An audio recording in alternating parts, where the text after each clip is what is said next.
तो आज हम लोग रिमेनिंग एक जो एप्लीकेशन है डिफरेंशियल इक्वेशंस का, that is related to surface area and volume, उसको फिनिश करेंगे। 3 सम्स है, एक सॉल्व एग्जांपल है, 2 अनसॉल्व है। तो ये जो पहला सॉल्व एग्जांपल है इससे स्टार्ट करते हैं। It is given that we have a inverted right circular cone, ठीक है। उसके बाद ये टोटल एंगल होता है वर्टिकल एंगल, और अगर आप इसका हाफ कर दो तो ये सेमी वर्टिकल एंगल बोलते हैं इसको। सो सेमी वर्टिकल एंगल 45 दिया हुआ है। इनिशियली इसकी जो हाइट है वो 2 सेंटीमीटर तक पानी इसमें भरा हुआ है, और फिर अगले 2 सेकेंड में इसका जो हाइट है वो हो जाता है 10 सेंटीमीटर। देखो यहाँ पे दिया हुआ है, water is being poured into a vessel in the form of inverted right circular cone of semi vertical angle 45 degrees in such a way that rate of change of volume at any moment is proportional to the area of curved surface which is wet at that moment। मतलब ये जो कोन है इसमें मान लो यहाँ तक पानी भरा हुआ है, तो इसकी कुछ सरफेस एरिया है, कर्व्ड सरफेस एरिया। तो rate of change of volume dV/dt is directly proportional to wet area. अभी वेट एरिया कितनी है उसको प्रोपोर्शनल है, ये दिया हुआ है। अच्छा, वैसे एरिया क्या होती है? Curved surface area of cone, it is πr/l, ये होती है, ठीक है। तो क्या होगा कि इनिशियली इसमें 2 सेंटीमीटर तक का पानी भरा हुआ है, फिर और 2 सेकेंड्स होने के बाद it becomes 10 centimetre, total 10 centimetre का पानी इसमें लेवल हो जाता है। तो उन्होंने ये बोला है initially the vessel is full to the height of 2 centimeter and after 2 seconds the height becomes 10 centimeter, show that after 3.5 seconds from start, कि स्टार्टिंग से 3.5 सेकेंड्स होने के बाद हाइट विल बी 16 सेंटीमीटर, इसकी हाइट बन जाएगी 16 सेंटीमीटर। ये हमको प्रूव करना है। तो देखते हैं इसको कैसे करना है। तो यहाँ पे एक और बार इसका जो डायग्राम है वो बना देते हैं हम लोग। पहली चीज़ नोट करने लायक यहाँ पे ये है कि इस कोन का जो सेमी वर्टिकल एंगल है दैट इज़ 45। मान लो अभी इसकी वाटर लेवल इतनी है, तो ये क्या होगा, ये करंट रेडियस है। देखो रेडियस भी बढ़ते जा रहा है, जैसे जैसे पानी इसमें बढ़ेगा रेडियस भी बढ़ते जा रहा है, हाइट भी बढ़ते जा रही है। तो करंट रेडियस r है, करंट हाइट h है। तो ये क्या है, ये एक राइट एंगल ट्रायंगल है। तो अगर आप tan 45 का फॉर्मूला लगाओ इसमें, tan 45 कितना होगा, opposite upon adjacent, opposite upon adjacent, tan 45 होता है 1। तो इस कोन में हमेशा रेडियस और हाइट इक्वल होंगे। फिर ये है स्लैंट हाइट l, तो l को हम लोग क्या से लिख सकते हैं, रूट ऑफ पाइथागोरस थ्योरम अगर आप लगा दो तो r² + l² होगा, which is root of r क्या है, l के बराबर, तो r² + h²। हमने यहाँ पे पाइथागोरस थ्योरम लगा दिया, l² इज़ r² + h², और r क्या है, h के बराबर ही है। देखो तो यहाँ पे हम लोग लिख देंगे h, तो यहाँ पे आएगा h² + h², which is root of 2h², which is √2 × h। अब हम लोग इनका जो फिजिकल फिनोमेना इन्होंने दिया है कि dV/dt rate of change of volume is directly proportional to the wet area. अभी कितनी वेट एरिया है, तो dV/dt क्या होगा, is equal to KA, proportionality constant is K। तो यहाँ से dV/dt क्या आएगा, K × A। तो वेट एरिया कितनी होगी, इसकी कर्व्ड सरफेस एरिया कितनी है, πr/l, तो πr/l which is K × π × r का वैल्यू h के बराबर है, और l का वैल्यू भी हमने निकाला, √2h के बराबर है। सो यहाँ पे dV/dt का फॉर्मूला क्या बन रहा है, dV/dt इज़ √2 K × π × h²। अब इसका जो वॉल्यूम होता है, इन्वर्टेड कोन ले लो, या कोन का वॉल्यूम क्या होता है, 1/3 πr² h। बट इस कोन में r और h हमेशा इक्वल है, तो यहाँ पे आएगा 1/3 π h² × h, that is h³। ये है v, तो dV/dt क्या होगा, 1/3 × π × h³ का डेरिवेटिव 3h² × dH/dt आ जाएगा। कॉम्पोजिट फंक्शन है ना, तो h³ का डेरिवेटिव 3h² और फिर इंटू dH/dt आ जाएगा। तो ये dV/dt का जो एक्सप्रेशन है वो हम लोग यहाँ पे पुट कर देंगे। तो यहाँ पे क्या आएगा, 1/3 π × 3h² dH/dt is equal to √2 K × π × h²। Pi pi cancels out, 3 cancels out, h square cancels out. So you get a differential equation dh is root 2 k into dt. Variable separable form में आ गया, इसको integrate कर देंगे तो यहाँ पे आएगा integration dh का इंटीग्रेशन h रूट 2 के, dt का इंटीग्रेशन t और इनडेफिनिट इंटीग्रेशन कांस्टेंट आएगा c.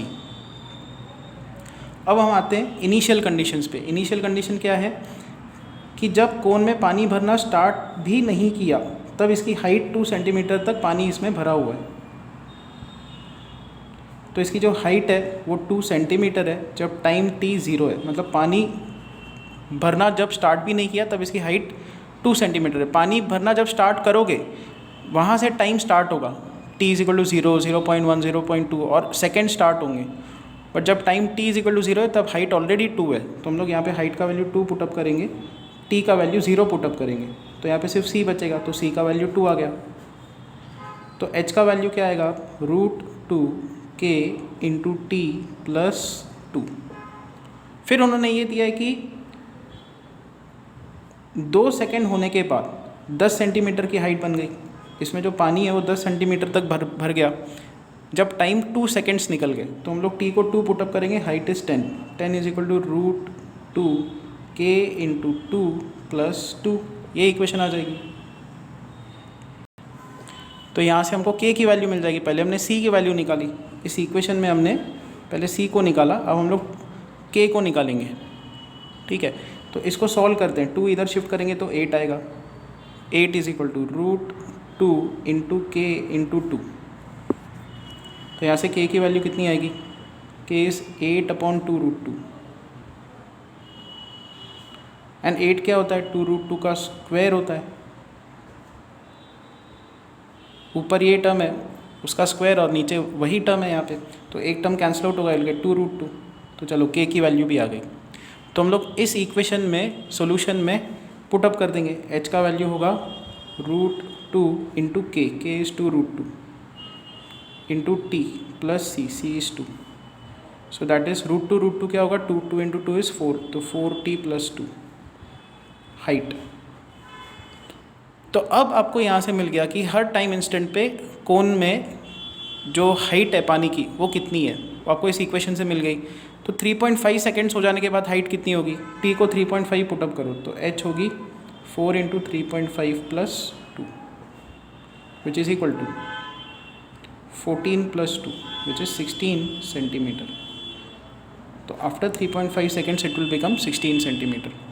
तो एक बार मैं समराइज़ कर देता हूँ क्या क्या चीज़ें हैं यहाँ पे. कोन है, सेमी वर्टिकल एंगल 45 है, करंट रेडियस होगा, करंट हाइट होगी. तो इसमें हमेशा क्या है, tan 45 अगर आप लगाओ, tan 45 is r/h, tan 45 is always 1. तो यहाँ से मिल गया कि r और h हमेशा इक्वल. स्लैंट हाइट l क्या होगा, root of r² plus h² which is root of r का वैल्यू h के बराबर पुट कर दो तो this becomes 2h² which is root 2h. ये कर देना है आपको.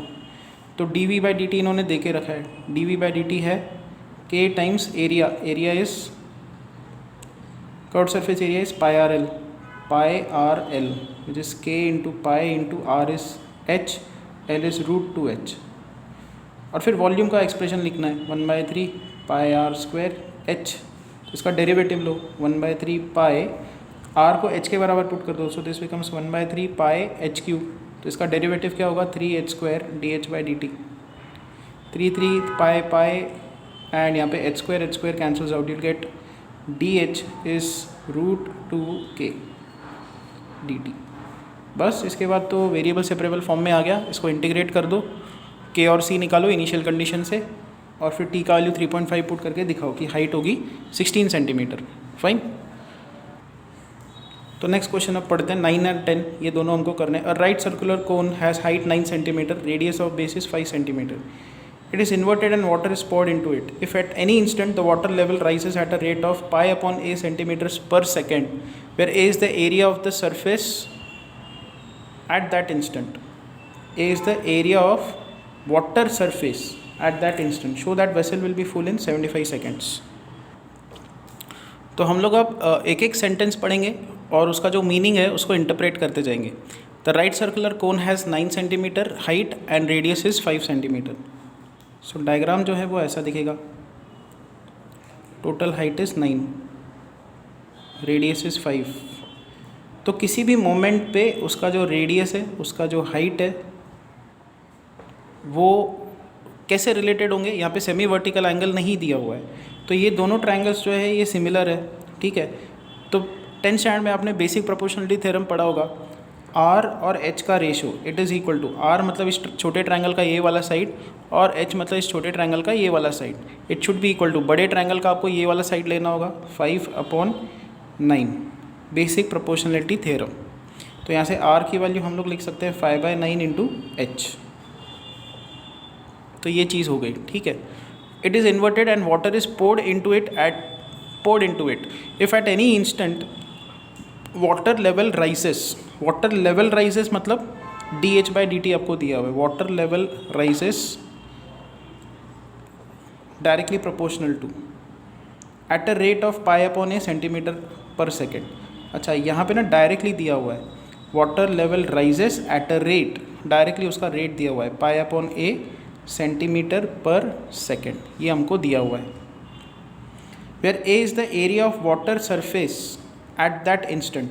तो मान लो यहाँ तक पानी भरा हुआ है, तो एरिया ऑफ वाटर सरफेस, ये है वाटर का सरफेस, तो वाटर सरफेस का एरिया क्या होगा, πr²।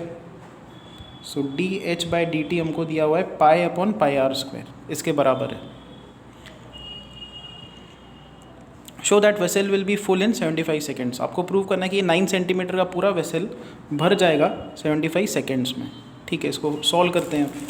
तो यहाँ पे यहाँ तक हम लोग पहुँच गए, ये वेसल है, total height is 9, this is 5।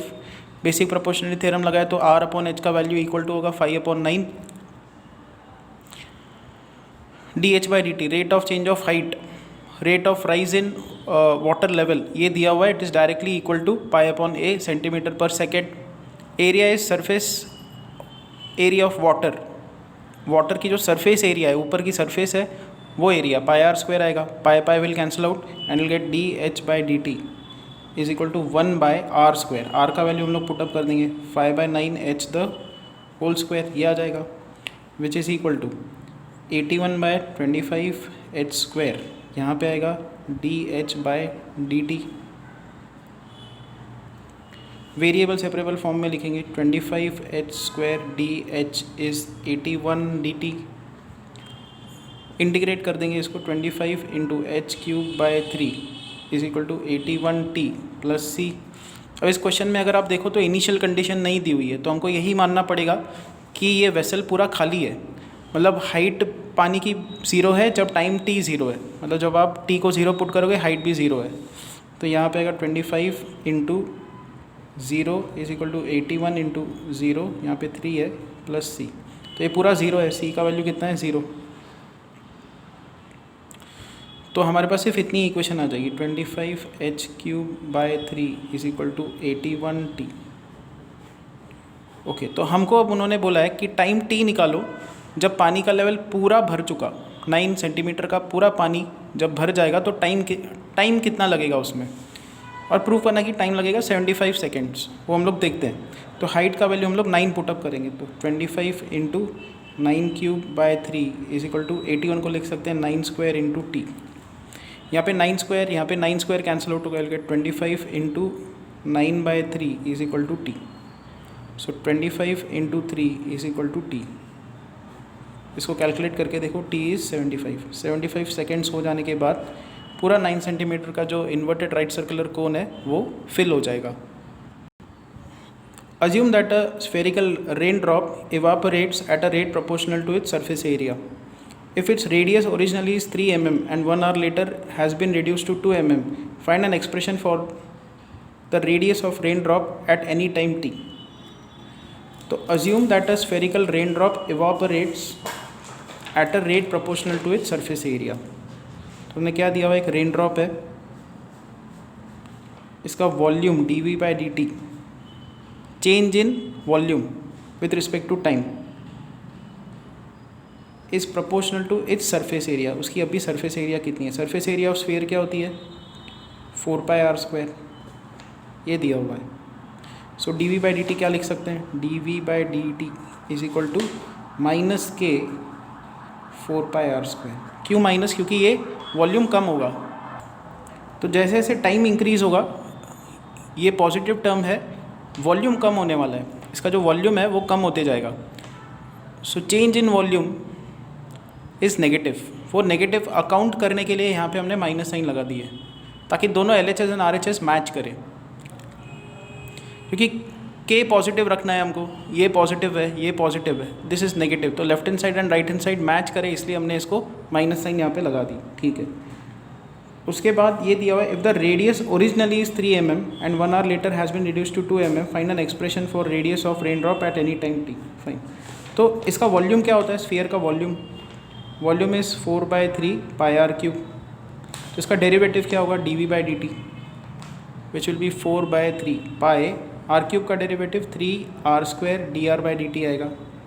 3 cancels out, so will get 4πr² dr/dt। ये हम लोग यहाँ पे पुट कर देंगे, 4πr² dr/dt is equal to k into 4πr²। 4πr² cancels out, we get dr/dt is k। Next variable separable form में लिखेंगे, dr is k dt।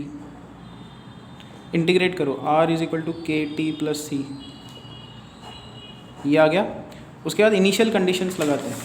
उन्होंने ये दिया है, if its radius originally is 3 mm। Originally मतलब जब sunrays आनी उसके ऊपर स्टार्ट हुई, time t is equal to 0 पे उसका जो रेडियस है वो 3 mm है, तो t को 0 पुटअप करो। जब रेस ने हिट करना स्टार्ट किया तब रेडियस है 3, इसको 0 पुटअप करेंगे, यहाँ पे आएगा c का वैल्यू आ रहा है 3।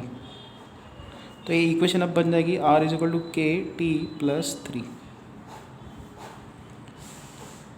And 1 hour later has been reduce to 2 mm। 1 घंटे के बाद हमने यहाँ पे k का वैल्यू नेगेटिव लिया था। ओके, यहाँ पे हमने k का वैल्यू नेगेटिव बोला है, बट इसमें ये भी चीज़ की जा सकती है कि k को डिफाइन मत करो, k पॉजिटिव भी हो सकता है, नेगेटिव भी हो सकता है, तब आप ये माइनस साइन को हटा सकते हो। तो let's say d v by d t is directly proportional to 4πr², तो हम लोग लिखेंगे d v by d t is k times 4πr²। तो अगर ये डिक्रीज़ हुआ तो k अपने आप नेगेटिव आएगा, और अगर ये इंक्रीज़ हो रहा है तो k अपने आप पॉजिटिव आएगा। तो हम लोग इसको सिंपल भी रख सकते हैं, वही मैंने यहाँ पे किया हुआ है। माइनस साइन भी रखोगे तो कोई इशू नहीं है, आंसर सेम ही आएगा। एनीवेज, तो ऐसा इक्वेशन आ जाएगा, c का वैल्यू 3 आ गया हमारे पास। फिर उन्होंने ये बोला है 1 घंटे के बाद उसका रेडियस 2 mm बन गया, तो t को 1 hour पुटअप करो, रेडियस है 2 mm, 2 इज इक्वल टू के इंटू 1 प्लस 3 को यहाँ पे शिफ्ट कर दो, -1 इज के। देखो मैंने बोला ना, ये वॉल्यूम कम हो रहा है तो k नेगेटिव आना चाहिए, k आ गया नेगेटिव। ठीक है, तो k का वैल्यू -1 पुटअप करेंगे, r is equal to -t plus 3 या r is equal to 3 - t। बस यही आंसर है इसका। उन्होंने यही बोला है, find an expression for radius of the rain drop at any time t। ये एक्सप्रेशन है रेडियस का। अच्छा, डेफिनेटली ये जो रेडियस है, रेडियस हमेशा क्या है, पॉजिटिव है। It is always greater than और इक्वल टू 0, मतलब 3 - t is always greater than और इक्वल टू 0, मतलब 3 इज़ ऑलवेज ग्रेटर देन और equal to t, meaning t is always less than और इक्वल टू 3। टाइम पीरियड जो है, या ये जो टाइम इंटरवल है, वो 3 से हमेशा कम होगा। तो यहाँ पे साइड में हमको लिखना है t is always less than और इक्वल टू 3, क्योंकि रेडियस नेगेटिव नहीं हो सकता। वही कंडीशन हमने लगा के t पे कंस्ट्रेंट लगाई है, और t 0 से स्टार्ट होगा। सो यहाँ पे जाके ये चैप्टर जो है हमारा फिनिश होता है। कहीं पे भी डाउट्स है तो मुझे भेजो, स्नैप लेके आप भेज देना कि ये स्टेप नहीं समझ में आया, मैं फिर से एक्सप्लेन कर दूँगा। Thank you.